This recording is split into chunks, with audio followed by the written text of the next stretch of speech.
what's going to happen is there are three speakers here with us. And the three speakers from different industries, they will introduce themselves when they start their talk. But the basis for selecting them is, I'll start with Amanda. Amanda was a student here, was my student, and despite my warm and friendly approach in which I treated her, she still turned up. And as to what I mean by warm and friendly, only the students whom I've taught will know what I mean. Okay? And she was asking, would I still fit in? And I was telling her, yes. Okay. Remove makeup, wear a Singapore Poly t-shirt, yeah, you'll fit in. Because that's the way I remembered her when I taught her last year. I don't want to tell you how long ago it was that I taught her, because that would be insensitive of me. No, I will help her. Then Brice, when the offer came in whether School of Business we want to host you, my response was immediate, yes, we want to host you. Because in the School of Business we often emphasize about sustainability and a whole range of things. But sometimes it's difficult for students to grasp how, from the business environment, you could tie up with the engineering industry or professionals and come up with something. And that's precisely why we have design thinking, to get two groups, the engineers and the business students, to come together. So what you may have practiced in theory, I hope that we'll get to understand in real life how it happens. Vikas is here because the business school, the finance profession, okay, discipline is well subscribed, be it accountancy or banking and finance, and therefore his presence here. Right. So it's going to be a very informal session. Right. Informal, I'm sure from the point of view of the speakers, informal from the point of view of the participants here, meaning feel free to ask them questions after the three talks are over. And I hope you will exercise the right to ask questions, because the trauma that we go through as lecturers also, we do ask them every week without fail, please ask questions. Not often that it happens. So I hope that today you all will extend your courtesy to them by asking them questions. Right? After all, it's about your life, your future. Right? Now, on that note, I've got some slides also. So these are the three speakers, and we'll start with Amanda, Brice, then Vikas. Amanda, you are going to experience what it was like when I was lecturing new people in a LT like this. Okay, show me that we have taught you well. Come.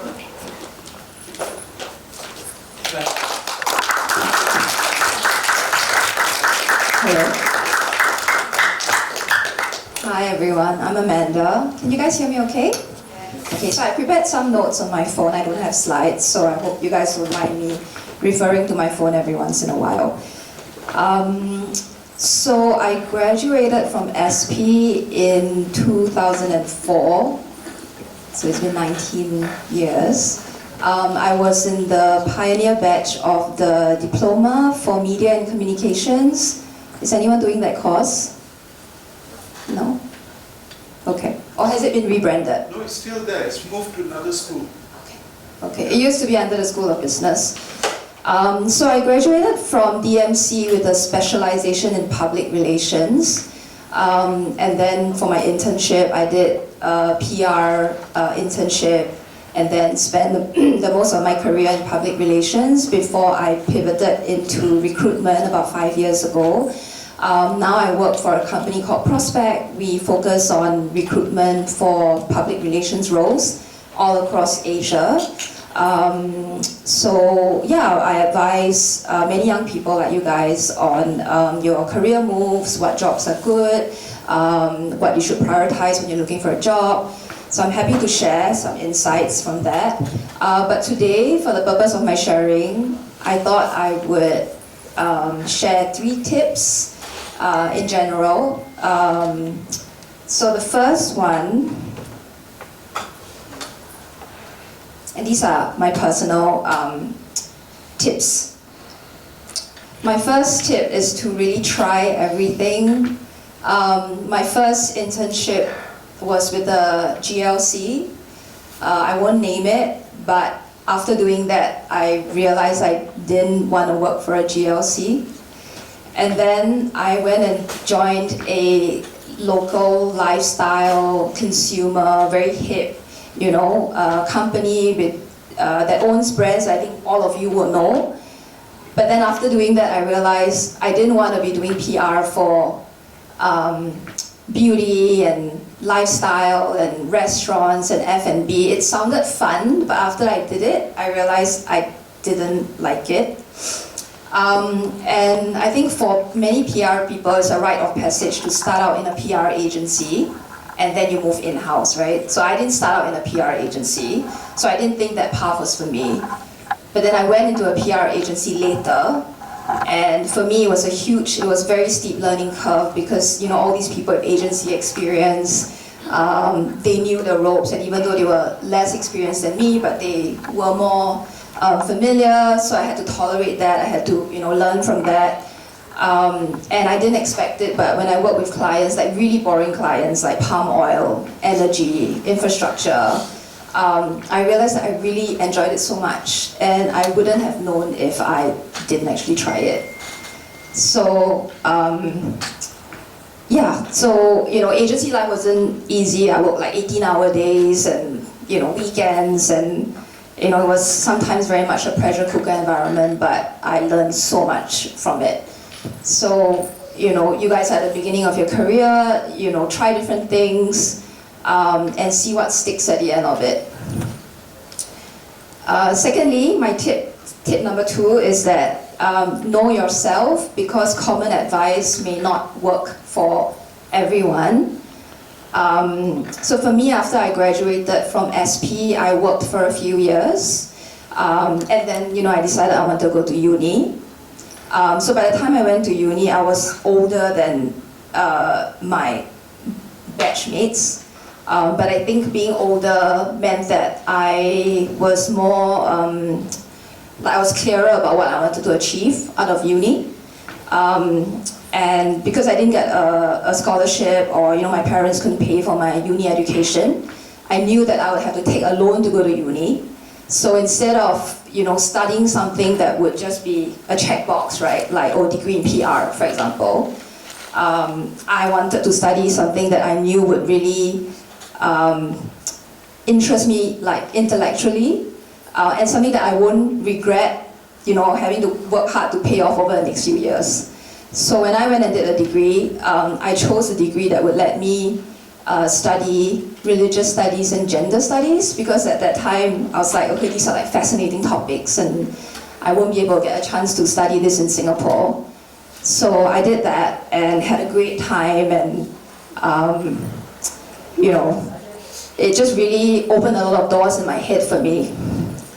The other thing I learned is that while I was in agency and working really hard, 18-hour days, as much as I enjoyed the work, I realized that I didn't want to work in a desk-bound job. I like to be out and about, I like to meet people, and I think that also helped shape my idea for what kind of work I want to be doing next time. The other thing I found out about myself is that I am quite financially motivated. So, instead of just, like a salary every month, I would be more motivated if I could have like a sales target or like a commission structure or incentives, And that really, motivated me very much. So all of these things I learned about myself as I went through my 18, 19 years of my career. And finally, my third tip that I want to share with you guys is that find a problem to solve in your career. When I was in PR and I was thinking, okay, I want to do something different, I spoke to many recruiters. As you know, recruiters, introduce jobs to you and, give you advice. So I reached out to, many recruiters, and I just realized for myself, like, hey, there are all these recruiters, but they don't really understand PR. They come to me with these JDs and these jobs, and they're like, oh, I think this job is great for you. But when I ask them, simple questions like, why are they, hiring for this role? Who does the role report into? What are the KPIs for this role? I found that a lot of recruiters are generalists and they're not specialists in PR. So then I thought, what if I, with my understanding of PR, became a PR recruiter, and I can empathize with other PR people and really, answer all their questions and be very honest with them on whether this is a good job or not, and not just trying to, sell roles to people that are wrong or force people to take jobs because I just want to make the money or make the commission. So I thought, hey, maybe I can do that. So I went on LinkedIn and then I looked for headhunting companies, right, who have a PR function, and then I just found the MD or the CEO or the GM, and I just wrote a LinkedIn message to them. I said, I am a PR person, I have no recruitment experience, but I'm very passionate about this, and could I buy you coffee and share more about myself and see whether you might want to hire me. I probably sent out about maybe just 20 of these messages, and I got back maybe 5 or 6 replies and 3 or 4 coffees, which I thought was not bad. So I just went for those coffees and just, asked all my questions, told them I was very interested, I would definitely need to be trained, but I'm up for it, and yeah. And finally I landed my first job in recruitment, focusing on PR, and that was 5 years ago, and now I run a team. I've placed people in companies like Tencent, Spotify, Zespri, all sorts, right? PR and comms roles in these companies. And I have a team in Singapore, I have a team in Hong Kong. And last year we brought in over $1 million in revenue, but I think more importantly is we've connected so many people to jobs that they enjoy. And when we catch up with them, they say, oh, thank you for this opportunity, because your advice was right, or the matching was right, and now I have a job that I really love. So I think that is, much more important for me in my job. So to conclude, I think you guys are young people. If I think back, to my parents' time, it's quite common for them to stay in a job for like 30 years, right? Stay with one company for like their whole career. But we all know that that's not the reality now. Many of us will have will have, different careers. In our lifetime, we will try different things. Sometimes we'll make mistakes, but we'll learn from the mistakes. We'll pivot. So, I think we all need to be flexible, and yeah, all the tips that I mentioned earlier. So just to close off, I had a client say to me recently, and this is a senior guy who looks after recruitment for APAC. He was telling me that in his mind, in the first year in a new job, people will be learning the job. In the second year, they will be executing on the job. On the third year, he says, they will be cruising. And on the fourth year, if they are smart, they will be causing problems. So I found that very interesting. And I'll leave that with you guys. So yeah, let me know if you have any questions during the Q&A. I'll be very happy to share more if you're interested. Thank you.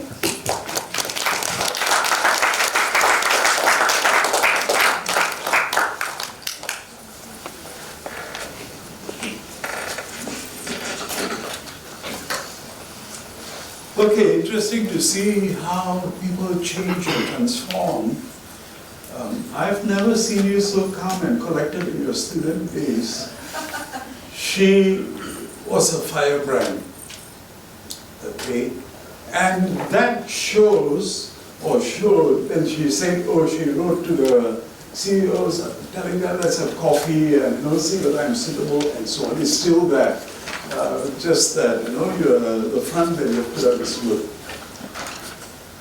Know yourself, that is good, because I've been telling my students also, instead of thinking of tertiary education or university education immediately after your diploma, work somewhere, 1 year. Universities do hold a position for you, right? Work and validate whether that's what you want to do. Okay. There was no one around when I was your age to guide me on these kind of things. Not that I had that many choices anyway, but still no one to guide, so good guidance. Now you also mentioned about specializing. And in PR, one of the specialization would be financial PR, which is very difficult. Now, as I'm saying this, I'm looking at Roshna here, accountancy, right? Accountancy student. I brought Roshna for a meal with a few journalists. Okay. We were talking and so on. And I happened to meet the journalist just last week. And then she said, of all the people, there was this girl who really impressed me. She's very good and so on. Okay. And then I was wondering, which one is that? She could have just said, oh, the Indian-looking one. Because she's the only Indian one there. She was like lost. So then she said, oh, the Indian one. Oh, then it's Roshna. Now, why I'm mentioning this, financial PR is not something you would have considered up till now. Because you may not have explored the path of writing, right? As I verified with her, when it comes to financial PR, you can write. But if you want to write your annual reports and make it readable, now that's the challenge. For that, you need the financial knowledge as well as the ability to write. So find a niche like that. Now, that advice is not just for her. Talk to your lecturers. Find out what you're good at, okay? Your friends might be able to tell you something that you want to hear, okay, which is sometimes right, sometimes wrong. Your lecturers may be able to give you a better assessment. Next we have with us Brice. I'm pronouncing it correctly, right? Thank God for that, because when I first met him, I said Brice, you see. Then, so yeah, it happens. I should have checked earlier. I did not. I apologize for that. Okay. And of course, I did not tell you all that. I could have pretended that, yeah, I knew his name is Brice and so on. I'm telling you this because mistakes do happen. Don't be shy about it, embarrassed about it, correct it. So that you also learn from me. Yes, I'm older, but I make mistakes, right? But of course, Brice won't be making such mistakes, right? And on that note, I invite you to the floor. Thanks.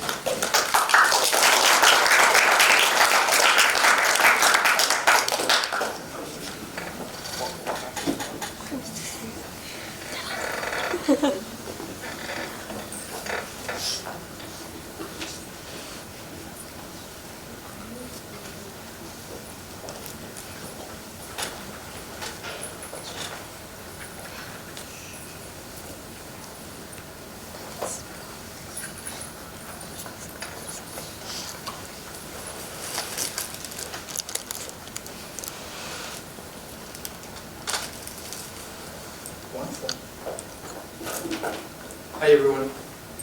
It was. It's wonderful. Hi. It's during this when we switch. Okay. When we do that, the last minute usually doesn't. We all do mistakes, so all good, Rajan. As Rajan mentioned as well earlier, feel free to ask questions. As I say to my team, there is no bad questions, only good interest. And so feel free to ask questions at any moment. Before we start, so we have different type of background, if I'm not wrong. Most will be from the business school. From business school, okay. Do we have any engineers?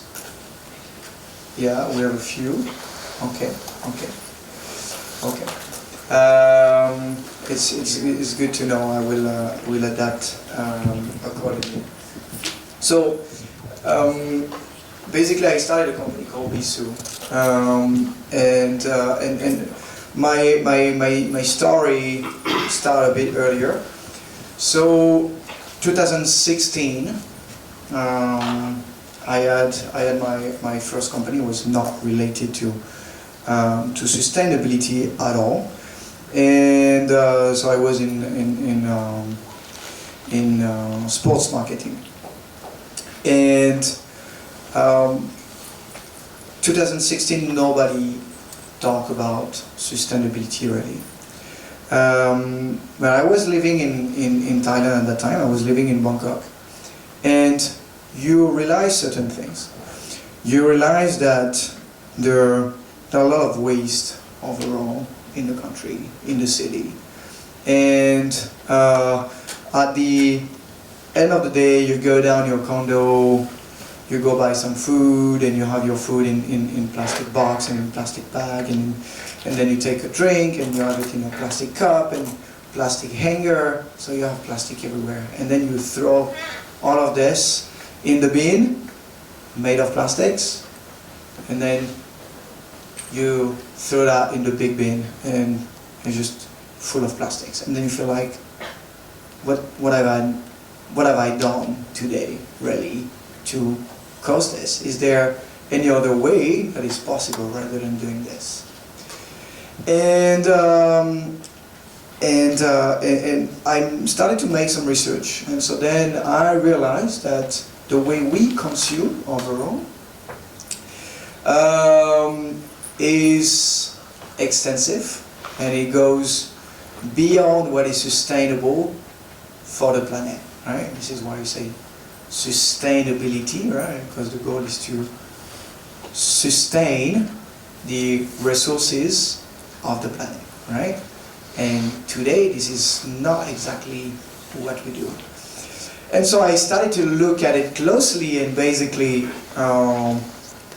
the big picture was pretty dark. You feel like this is not what we can keep for the generations that are coming. And I started to look at solutions. And solutions, this is what is fascinating, because you see that at that time there was a lot of solutions that existed, and today there is even more solutions that exist. The thing is, we often don't really know them. And another thing, what I believe is very interesting, is that there are a lot of solutions that we have to develop to make this world really sustainable. And so this is a little bit what I want to talk to you about. This is a little bit what I want to mention you, because I want to show you the type of solutions that existed hundreds of years ago, that are still relevant today, and that we can increase much more in order to have a world that is better tomorrow than what it is today.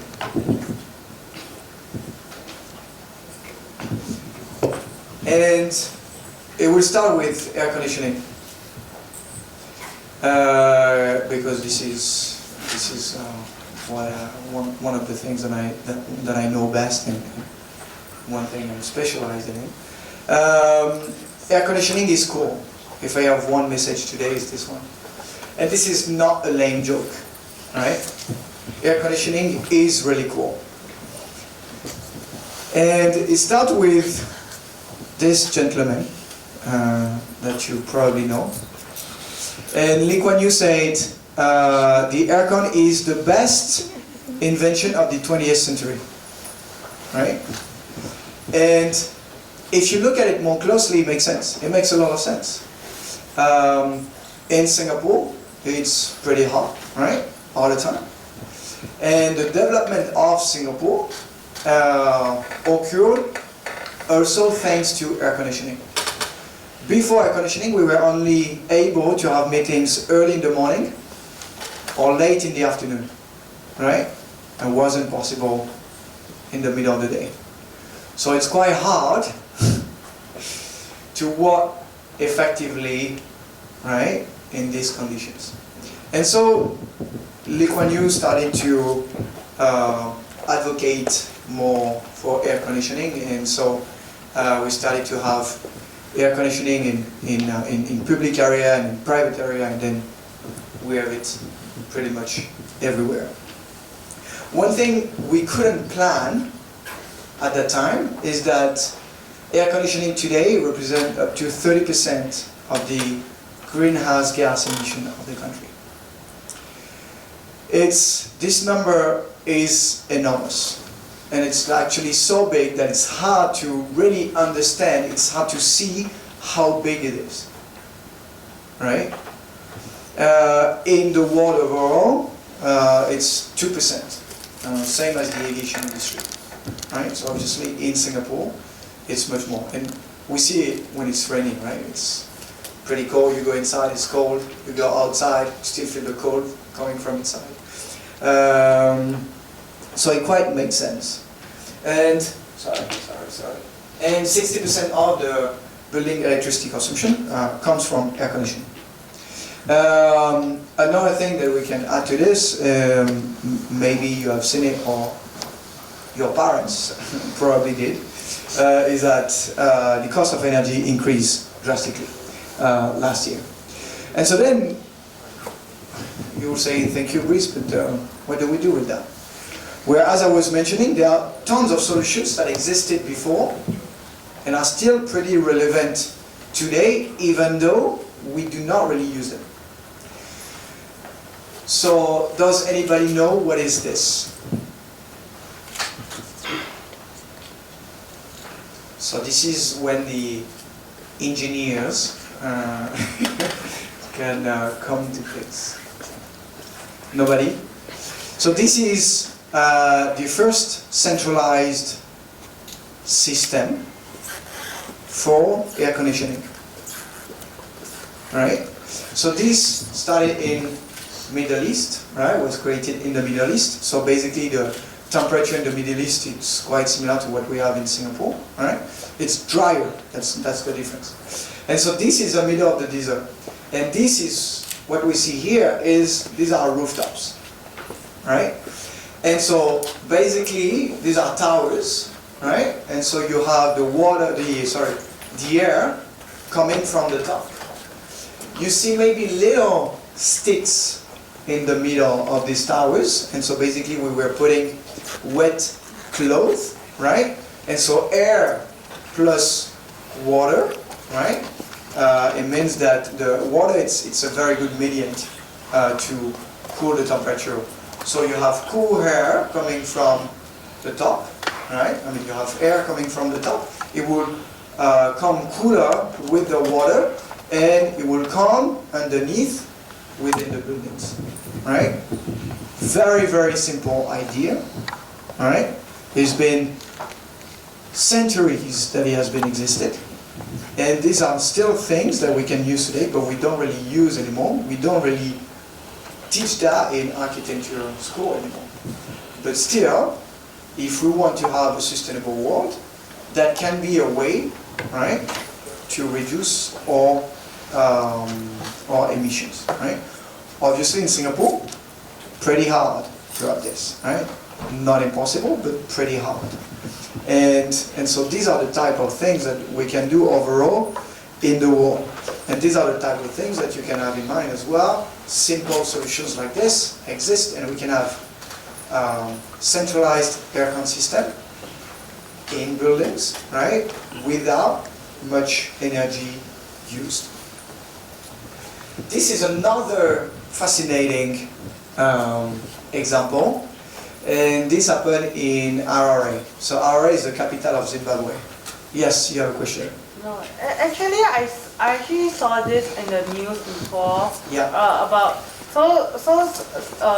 this I can't remember the name of this person who was tasked to design this building, but the people that tasked him to design this building didn't want to spend too much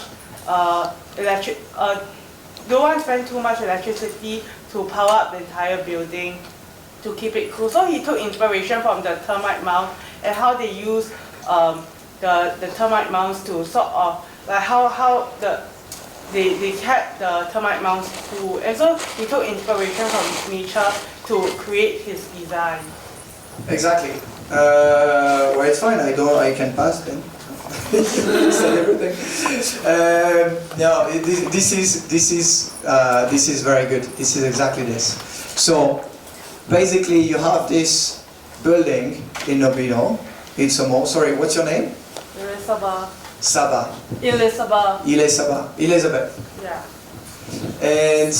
And so this building in Nobino is a mall, right? And so you see the drawing of the building, and this has been inspired by termite mound, right? And this is coming from nature, right? So this is what we call biomimicry. Like you look at what happened in nature and you reproduce it for humans, right? And obviously in nature, animals, insects, they have much more background than us on how to survive in the world and how to create, I would say how to innovate, right? And so this termite mound, it's you have cool air even though it's in the middle of the desert, right? So very interesting. And basically, as you see in the middle, you have quite a living mall. And on the right, you see the drawing. And so basically, you have plants. So the green line, we don't see very well from here, but you probably see the green line, isn't it? On the right and on the left. So these are plants that we have on the windows. We have smaller windows, right? So the sun cannot come in. At the bottom, right, we have some fan below the buildings, right, with water underneath. And so we have air coming from below, and basically at each level of the building, we have air, the cold air coming from below, and the hot air leaving out from the top. And then it will leave from the chimney. Did any engineers knew that before? Any engineering students, I would say? We are not engineers yet.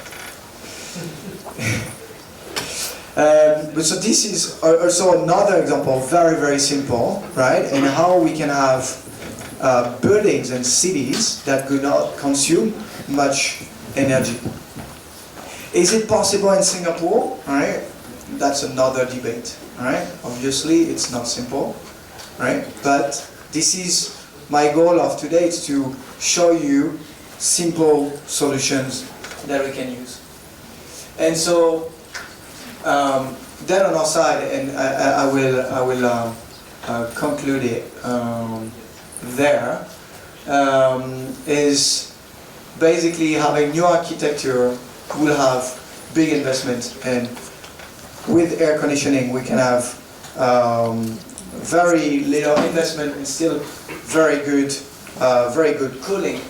And so we offer a solution that helps buildings to reduce by 25% air conditioning, any type of building, in a very, very simple way, because you just need to put this net, we slide it into the air conditioning, and we drop aircon consumption by 25%. It's actually so simple that I even have a sample in my pocket. right?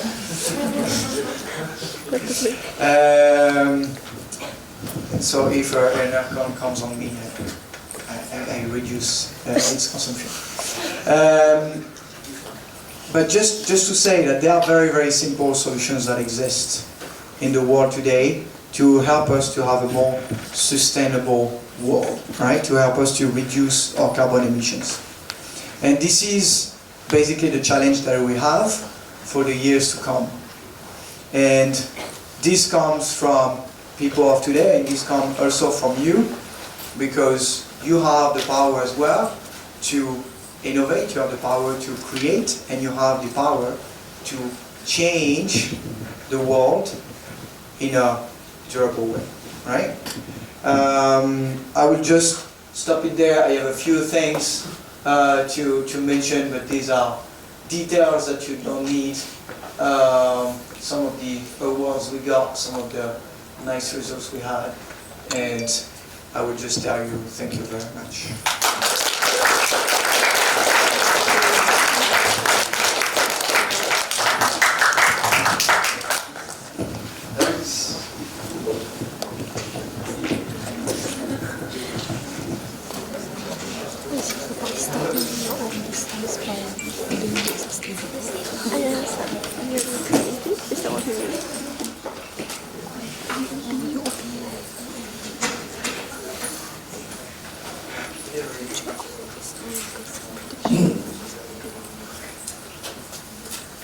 Thanks for making architecture and air conditioning, movement of wind, and so on. Frankly, you don't have to go far to experience this, but you may not have a chance to experience it. You all have come across the black and white bungalows that you see at Airports Down, Sembawang, and so on. I don't think many would have had the privilege of being in one of them. I didn't live there anything, just that New Zealand's defense attaché in Singapore used to stay in such a bungalow in Sembawang. And so I had occasion to visit. Very cool. No air conditioning. Because the building was designed in such a way, even back then, there is a constant movement of air, especially at night. So it was there. And then now when you look at many of these bungalows, they have air conditioned there. Because the thinking is that you must have it.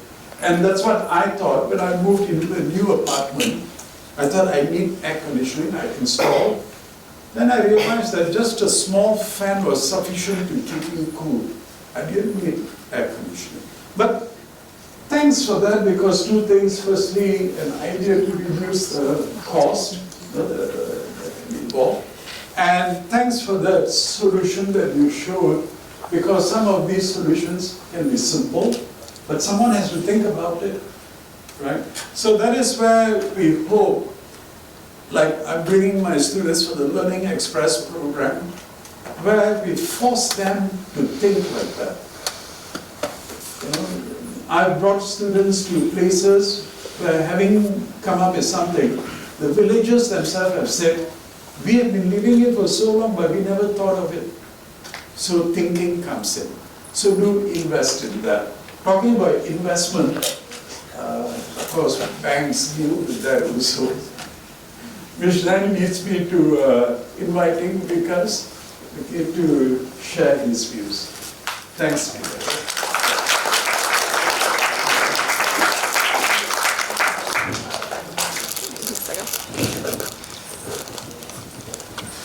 Okay, so thanks for having me here. My name is Vikas. I work with UOB, but I think inspired by Amanda, maybe I should share how my career itself pivoted, because if you're imagining, I've been in HR all my life, so not like that. So in fact, I just, last month I was in India. I was invited for the 25 years of my completion of my engineering. So I graduated in mechanical engineering, and I did continue in engineering for 6 years. But one thing led to another, and I did my MBA. Then also it was not HR, it's actually my MBA in strategy and technology. And again, few things happened and I moved to HR. Now, one of the reasons I actually moved was I realized that machines were getting, at least in my manufacturing days, were getting very predictable, just becoming bigger and bigger. But I was not getting very excited. And I saw that a simple machine, but one operator, when they operate, the output was different, and another operator comes, the output is very different. So it's same machine, two operators, how can that change?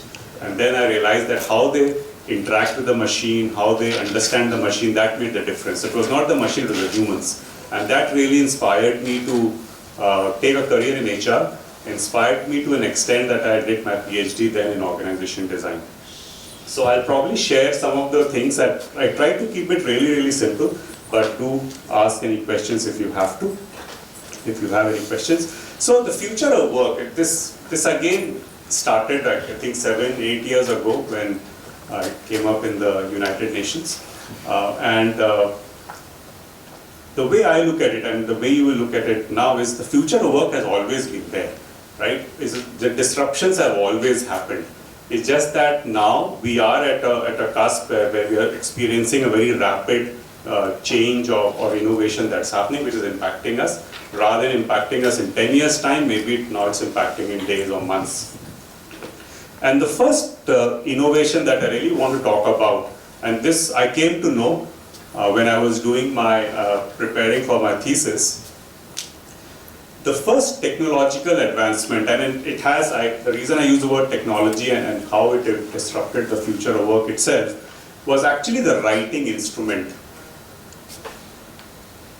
Now think about it from a technology perspective. All of you are familiar with the hard disk and the storage that you have, right? The first disruption that really happened was I could now store information outside a human head. Think about it, that's the disruption, right? Earlier, the information was in your head only. Now, with writing instrument, you could store infinite amount of information outside a human body, right? And that had, and this one actually was highlighted by this guy, Lars Groth, who has done impact on, who studied the impact of technology in organization design. And then he talked about this, that this is so profound, this is probably the most fundamental impact of innovation on how we organize ourselves. And he talked about how it actually changed how we structure ourselves. So earlier, if there was an organization, and they used to be organizations, but they will be at one location. And to pass on the information, you have to meet the person. And this person will share that this is what I've done and this is how you can continue your work. And now you can write it down.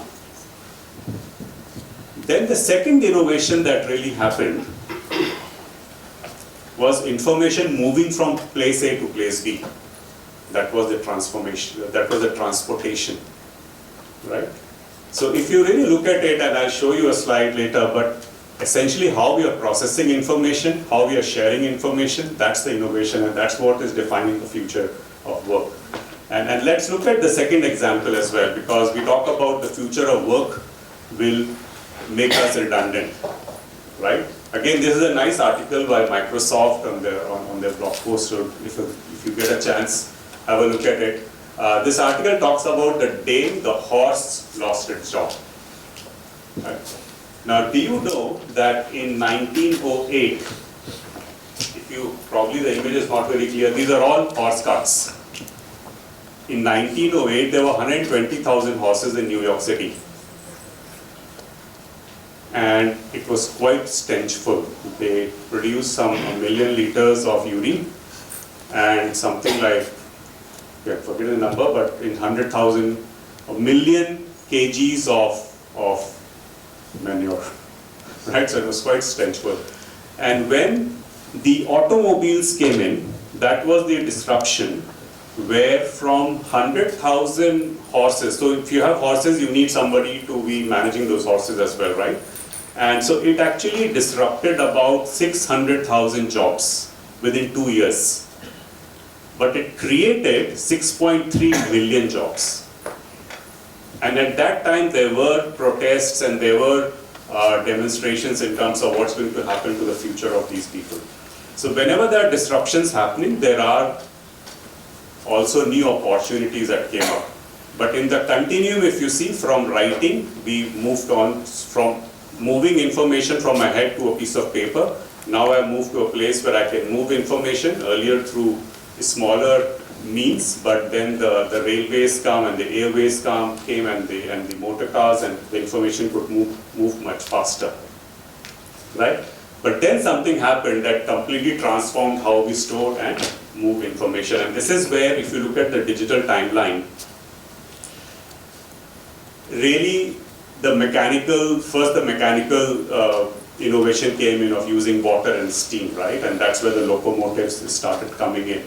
And then the second innovation was really the invention of electricity. And then electricity led to eventually, not really led to, but because of electricity, if electricity was not there, there wouldn't have been any information technology. So that's where the IT revolution began. And if you look at it again from the same information, now with IT, what happened was information was traveling a lot faster. Now you can send an email. In fact, this reminds me when I was in my college, emails were not instantaneous. I'm not talking about letters and telegrams, I'm talking about emails. Emails were not instantaneous. So I was told that all the emails are, because we didn't have like 24/7 internet. So all the emails will go to a server. The server will connect to the internet few times in a day, and that's the time the emails get transmitted, right? So what this did was, the third revolution was really the IT systems came in, and not just transportation of information, it also allowed us to process complex information much faster. I could bring different pieces of information much faster. Yeah, and now we are looking at the fourth revolution, which in very simple terms, when we look at IoT or all those things, but if I simplify this, and if you look at the news that is that we are hearing for the last few days, how many of you have logged into ChatGPT? Tried ChatGPT? You have? You have? Okay. Excited or not? Yes. Excited or scared? Excited, good. Yeah. So essentially, if I compare a Google search with a ChatGPT, Google was giving me unrelated search results, which was first search. The second search was not related to the first search, right? But ChatGPT is now contextualizing, it's like conversational. I can ask the height of, so where is Statue of Liberty, and then I can ask also how tall it is, and it knows what it is, and it can relate to my previous conversation. So now it's not just getting the information together, it can synthesize for you. In fact, you talked about the annual report, right? The example I saw yesterday was, now you can tell ChatGPT, this is UOB's annual report, and now you tell me the summary of this, and it does it for you like in 10 seconds, or maybe less than 10 seconds. So that's the fourth revolution that we are now living in. And that's the reason it says future. Somebody tells me future of work is going to come. I said, no, it's already there. And in the next few slides, I'll share with you what we are doing at UOB from an organization perspective and what does it mean for us. Because it's really happening, and if you're not really geared up for it, it's quite scary if you're not ready for it, right? So essentially what's happening is, the way I see this is, first, the pace of the change has always been there. But what really is happening is that the pace of change is it's no longer years, it's probably minutes or seconds now. It's happening so fast. Like yesterday, Google made that blunder and in their own AI, and they lost $100 billion overnight. And the second is, when I studied about technology, I was told technology is an enabler. I don't see technology as an enabler anymore. Everything is technology. Just like you have a writing instrument, now there are people who major in literature and writing and communication, that's there. But everyone knows how to write, right? Everyone knows here. You may be typing it, but you know it. Similarly, technology is not for the technologists or the computer science guys. Each one of us need to understand technology. If we don't understand, we will not succeed in our role. Whether you are in HR or finance or riding a car or flying a plane or a surgeon or running a restaurant, anything, you need to know technology. If you don't know it, sorry, it's over, right? And that is where, this is the philosophy that we took at UOB. So my role, I take care of strategic HR as a function. It was set up actually, I'm the first person in that role, was set up in 2019. Was really to look at, UOB has an 80-year-old history, very traditional, family-oriented bank. Now how do we take our people, future-proof our people as we move into digital transformation? And this is where the question was that will we lose our jobs? Because if you look at the report that came in on the financial services industry in 2018-2019, was that 90+% of the jobs will get impacted. And the way it was being highlighted that jobs will be lost, right? And almost like a fear was there that I will lose my jobs. Robots will come and I will lose my job. And if you look at the news, it is scary, because if you look at, earlier we used to talk about how long the railways took to create disruption. But if you look at ChatGPT, reached 1 million users within 5 days.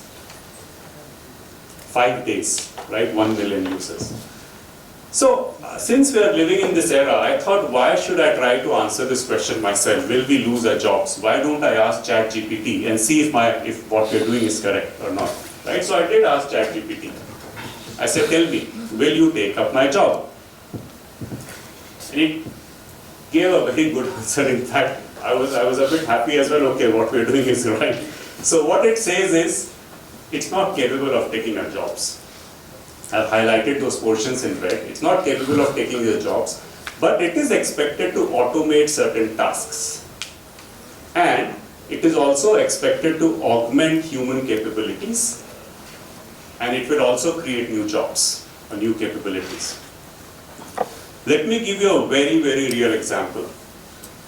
I'm in HR, we are doing a cultural transformation program, and we have to write a role play of a manager and an employee, where the employee is meeting the sales target but not living all the values. So how do I create a role play? I wouldn't say not too very far in the past, actually just last week we were discussing, get a consultant, we'll write a role play, test it out. So out of curiosity, just yesterday, we sat together and we entered this scenario in ChatGPT. Literally yesterday. We entered the scenario, in 3 seconds the role play was there. And then we said, this role play is not complex enough. Can you make it a bit more challenging by introducing that the employee is not accepting manager's observation? It changed it again. Then we said, now can you make another complication that the employee is expecting a promotion as well, and the manager is not likely to give the promotion if the person, it again changed. So if you look at it from a consulting job, which would be $100,000 to write few role plays for us, this thing is doing a pretty good job, pretty good thing. Now, will it take away the consulting job? Probably not, because I cannot just use the case study as is.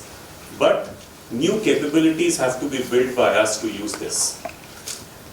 So it's quite interesting, but definitely new capabilities. We cannot continue working the way we have been operating so far. It is definitely at a cusp where things are going to change quite dramatically.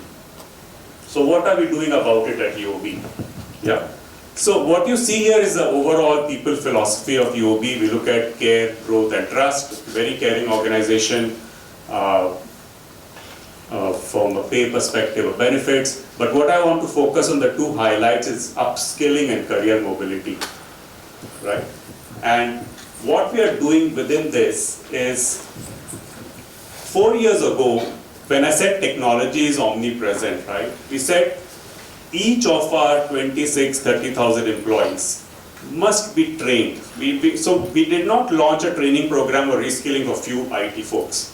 He said every employee has to have these 5 skills or 5 capabilities. What are those? The first one is growth mindset. We have to learn, to unlearn and relearn. Because many times what happens, we think, and this may be bad news for all of your students, that now the studies are over.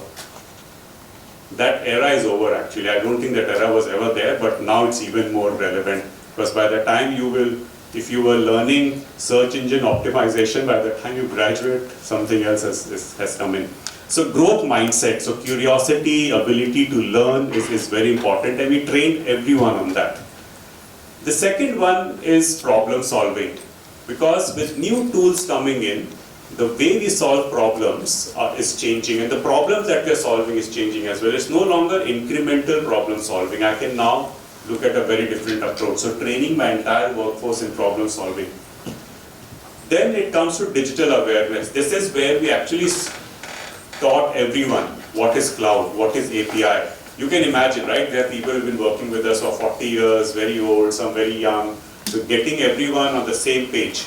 API, cloud, servers, CPU, what are these things, right? Storage, just helping them understand that. Then human-centered design. Our interactions are moving from offline to online. So all the interactions have to be thought through. And then data storytelling. With so much of data now available, I don't need a data entry operator, that the computer does it for me. I don't need somebody to analyze the data, that also the computer does it for me. I do have to use that data to get my stakeholders to take decisions, and that's where the storytelling comes in, right? And then we are moving into more and more areas, but the key thing is you learn these skills, and then you have the ability to pivot your role. So for example, if you are a bank teller. Now teller job is something that is going away slowly. I don't know how many of you have met a teller in the last few years. Any show of hand? Do you know what a teller is? Maybe I should have this question. Do you know what a bank teller is? Is it the ATM? That's automated time machine. So there is a person who sits behind a desk who takes cash from you or gives you cash. So okay, now I feel very old. So that role is going away. So if you go to a bank branch, we still have tellers, right? But if I'm a responsible employer, I'm not just going to fire them away. Because if you look at this, their skill, they do have a skill set. They see people come in, go out at a branch, they know what does a customer experience means, right? They understand that.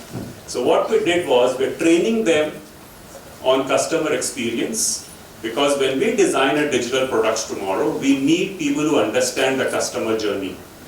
And we're reskilling them, and that's where the third one, the pivot programs comes in. You take them and you move them there. But of course, they should have a growth mindset. They should be willing to learn. If they're not willing to learn, they will be like the horse who lost his job, right? Then this is from an organization perspective. Now, the other thing that's happening very rapidly, which we may not realize from a services industry perspective in Singapore, because it's still gaining momentum here, is the platform economy and what it means for us. So by platform economy, I mean the Deliveroo and the Grab delivery that you have, or the drivers that we have. But it's not just confined to that. If you look at UK, US, almost 50 to 60% of the economy is now gig or platform-based economy. Which means that people like you and me, if we want, we don't have to have a full-time job, right? I could be staying in a 3-bedroom house where 2 of the rooms are Airbnb. I know it's not legal here, but in some other countries I can do that. So I have a source of income. In the evening or early mornings, I can be a Grab driver. In the afternoon, I could be a digital expert who's creating small ads or branding communication for my clients. So it's possible to do that, right? And the way these technologies coming, maybe we don't even need the middle managers, because we needed managers to manage these so-called tradesmen or people who have the skills, right? But you don't need it. Computer will tell you the task and you can do it, right? So as a bank, then we started last year this Gig Plus U. And there is a social implication as well. So we looked at it from a social perspective, that there are, in Singapore, the life expectancy is quite high, and you're retiring by 65, and you may lose your identity all of a sudden, but you still have a lot of knowledge and skills with you. So can we bring you on project work on your own terms, right? We made it even better by saying we'll give you the medical benefits as well. I told you we are a caring organization, but we said you come as a gig worker. You do projects with us because you have been a banker for so many years, you can do short-term projects, and huge response to that. The second thing we did was women. We realized that a lot of women, they drop out of the workforce during the mid careers, and it's very difficult for them to come back because they've lost touch with the workplace for 3 to 4 years. So this year when we launched a Gig Plus U for women, for caregiving women who have young children or old parents, we were surprised with the overwhelming response, because this was, again, you could be at home and you can do projects, so you are still connected to the organization. And we had 200 jobs and we had like 1,000 applications overnight.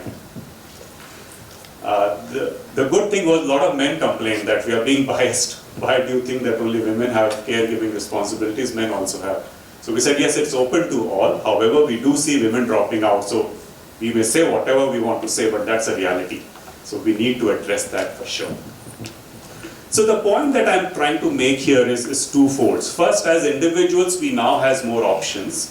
In fact, we are going back to the pre-industrialization era, where we were all skills tradesmen, right? We'll sit and repair shoes, or we'll be creating something with iron or different metals, or in the farms, right? And when the farming period was over, we'll come back and do something else. We're literally going back to that era now, where we can do what we want to do, how we want to do it, right? That's message number one. Second message is, we can actually use the future of work to create a more sustainable and inclusive workforce, right? I can have more diverse workforce within my organization, because age is not a restriction, place is not a restriction. You can work from anywhere. You can work from your home, you can work from Malaysia or Bali or anywhere, and you can still work with us, right? So that is the second message. And final message will be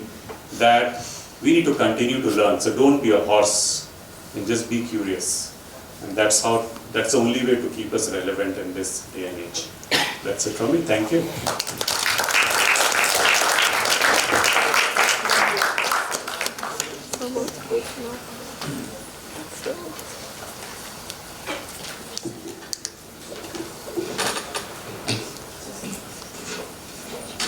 Thanks. We'll have Q&A, a couple of questions. I did try ChatGPT many years ago. It's essentially extracting info and putting it. So I have to write testimonials for my students about their personalities and so on. So what I did was, I look at their birthday and refer to their astrological sign and see what it says, extract from there and put it in the testimonial. Student reads it, Rajan, how do you know me so well? I said, yeah. Okay, so it's that. The thinking is all there. Now it has been enabled, you see. So, Q&A, what I need you to do is just go to the mics to the side and ask your questions. But before you do that, tell me which course you're from, your name, and so on. This, I saw it yesterday. It's a good thing, even if they may appear stupid, because I like being stupid, right? So, by the way, who was a student who answered just now when you asked about tellers? Right? Someone answered, right? Can you put up your hand? Someone did? I didn't hear Yeah, that. right? Yeah. Huh? Elizabeth, yeah. Oh, okay, good. I love that. Okay, so have the same spirit, ask your questions, your name, which course you're from, and who you're directing the question to. Okay, please.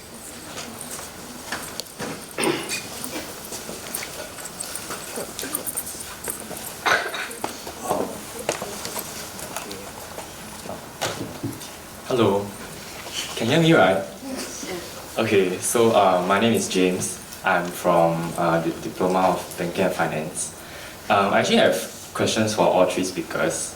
So I'll start off with Amanda first, since she started first. So Amanda, I'm actually very, very impressed with how you were able to, link up or reach out to CEOs and GMs on LinkedIn and ask them for a coffee session. Yeah, so I was just wondering, and also how you emphasize on how prior to taking up this PR job, you actually had no experience or if I didn't catch it wrongly. Yeah, so I just want to ask, what gave you the confidence to actually reach out to them? Yeah.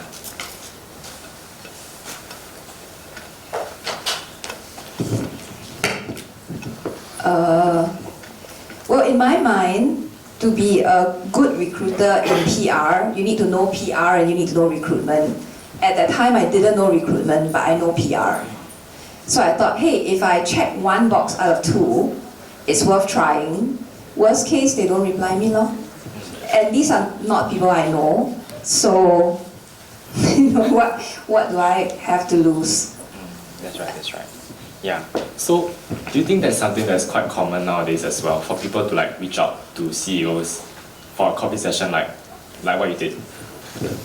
Yeah, I mean, I have people reaching out to me all the time to say, I made the pivot, can I share my story with them? They are also thinking of, a career pivot. They just like to speak to someone who's gone through the same thing. And if I can, I always make time, right? So, yeah, I think just reach out. And yeah, the worst is you don't hear back, lor. Alright, thank Yeah. you so much, Amanda. Welcome. Okay, the next question is for Brice. I think I pronounced your name correctly. Okay, so again, I was very fascinated with the thing that you have for the air conditioning, the one for your pocket. So I was just wondering, I mean, it's the first time that I've come to know about this product. So have you actually thought about marketing this product as a whole to as in, I don't think anyone else here also knows a lot about this product as well. So have you really thought about marketing for this product in Singapore?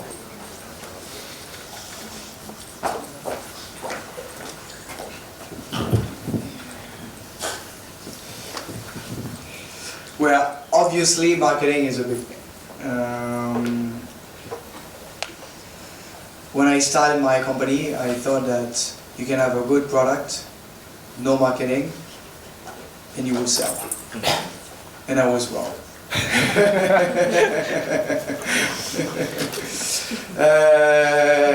Obviously, sometimes you hear things and then, no, but it's fine. I believe I'm right, and you realize later on that you're wrong. It's a bit more painful. So obviously, marketing is a big thing. We are on B2B, so if you haven't heard about it, it's because you are not the target.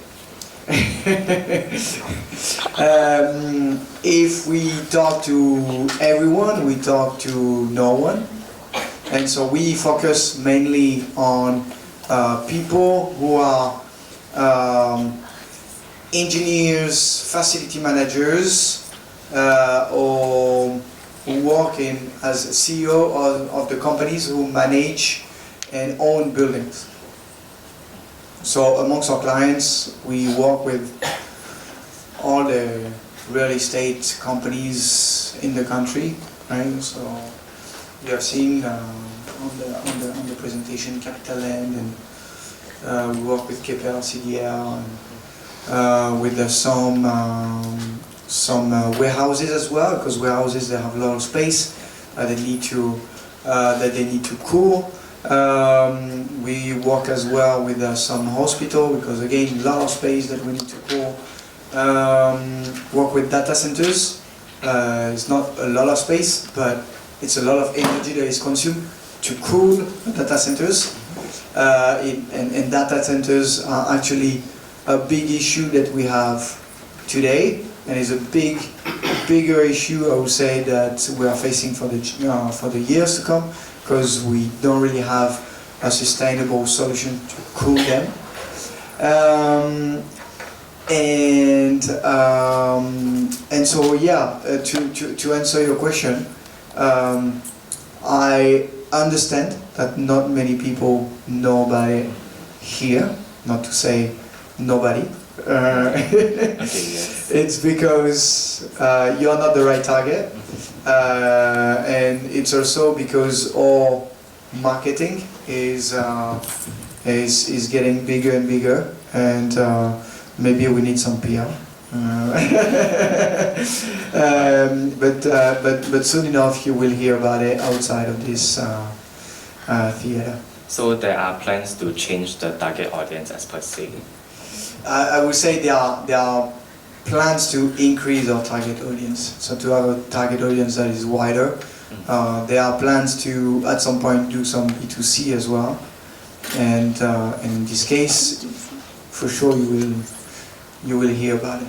Right, because I find that the idea that you have presented. Okay, I need to stop you there. Give a chance to the next. Alright, no problem. Okay, thank you so much. We can talk later. No problem. And by the way, him being here is already marketing. First step in marketing is awareness. And that awareness has been created among you in the first place. Right? Next.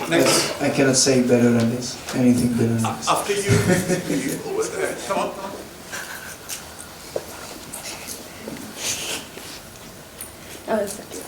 Hi, I'm Ashlyn from Diploma in Banking and Finance as well. So I have a question to Amanda, Miss Amanda.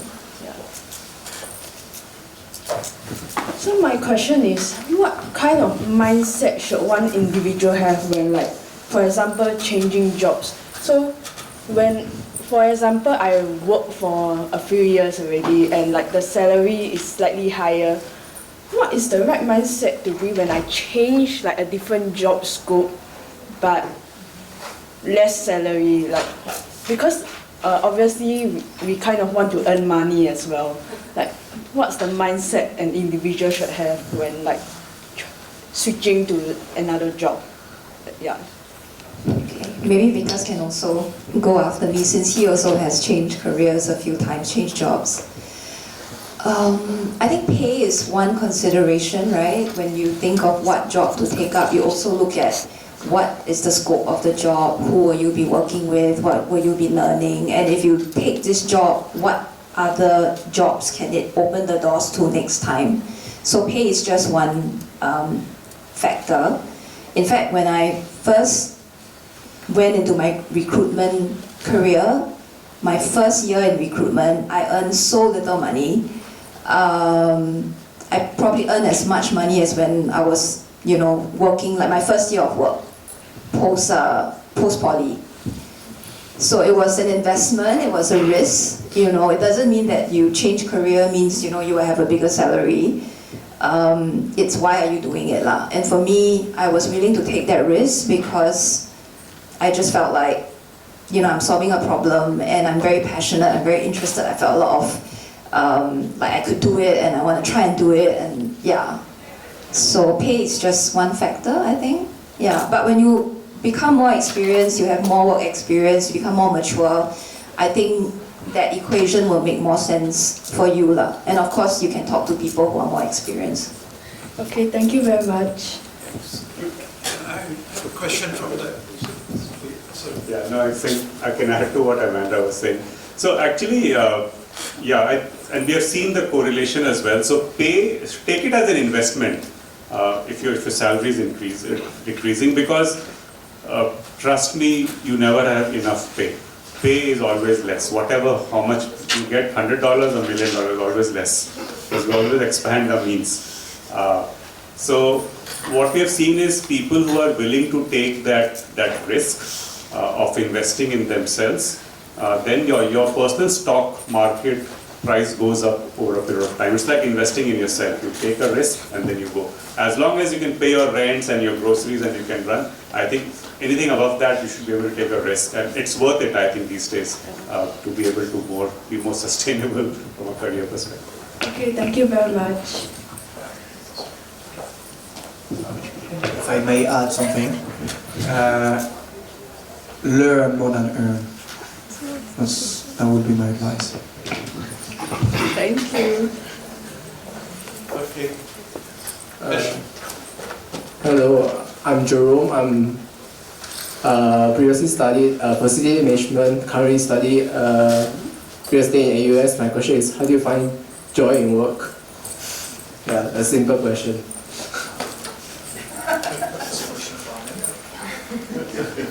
Okay, maybe I can go because the reason I'm saying I can go because today, first time we were discussing this at office.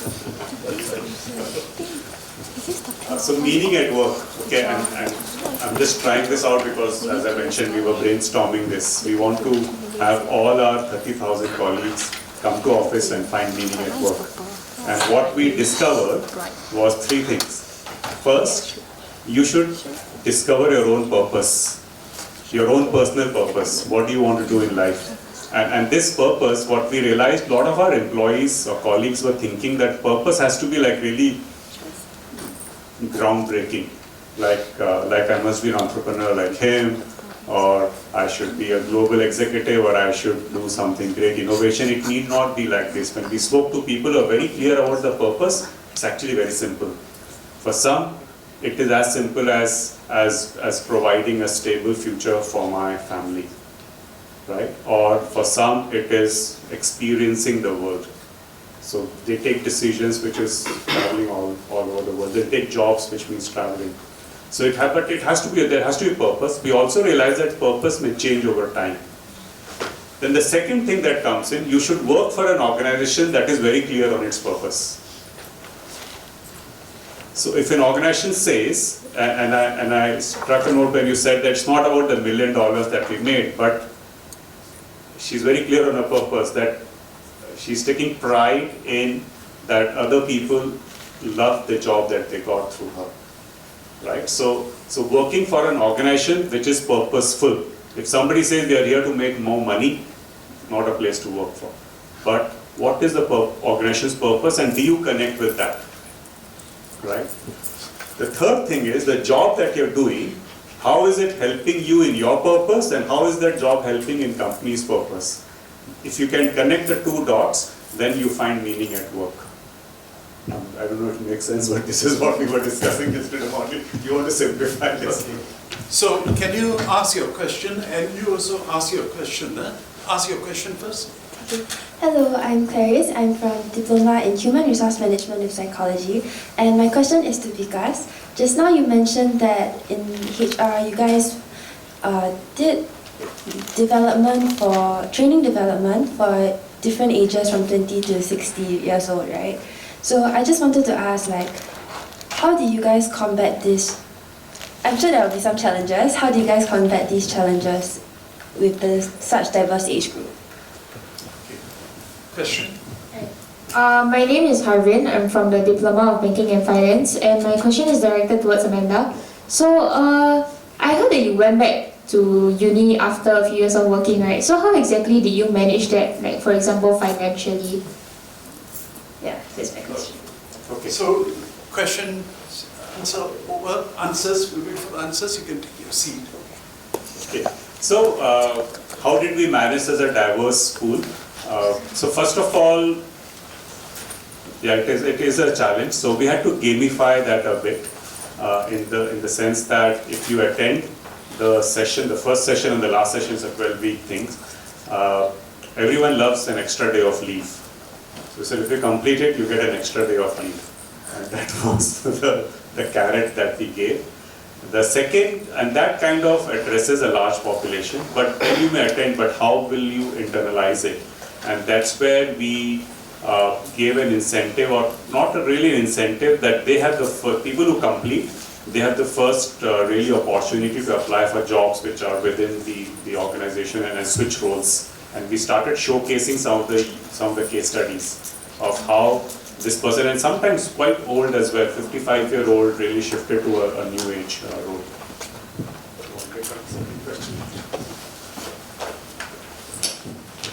Thanks for the question.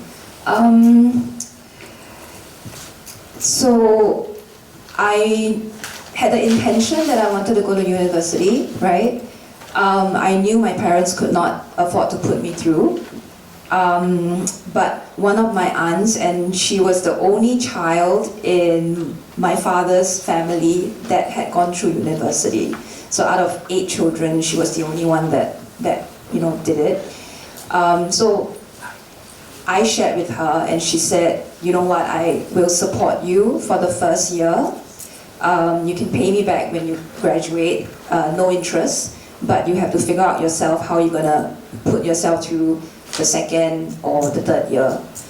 So I said, cool, let's do it, right? So of course I went, and it was stressful because what will happen after the first year, right? I run out of money. So as soon as I got to uni, I said, okay, I need to study, I need to make the most out of my experience, but I also need to work, right? So yeah, I found jobs, I did F&B, I worked for the school, and when I was in Australia at that time, working part-time was really worth it, I used to earn like $23 an hour. So I worked one shift and I could pay my week's rent. So it was very motivating, right? So yeah, I worked through my uni, had a great time, and because of my work, I made more friends, right? So I studied hard, I worked hard, I also played very hard. I don't feel like I sacrificed anything. In fact, my experiences were much richer. And at the end of 3 years, when I came back, I still had, some money saved that I could pay my aunt back as obviously not the full amount, but I appreciate you and thank you for believing in me, and this is like $5,000, yeah, that I had saved. So yeah, it's doable. Yeah, but of course I'm very grateful to her, right? Like if she didn't do that for me, I wouldn't have been able to go.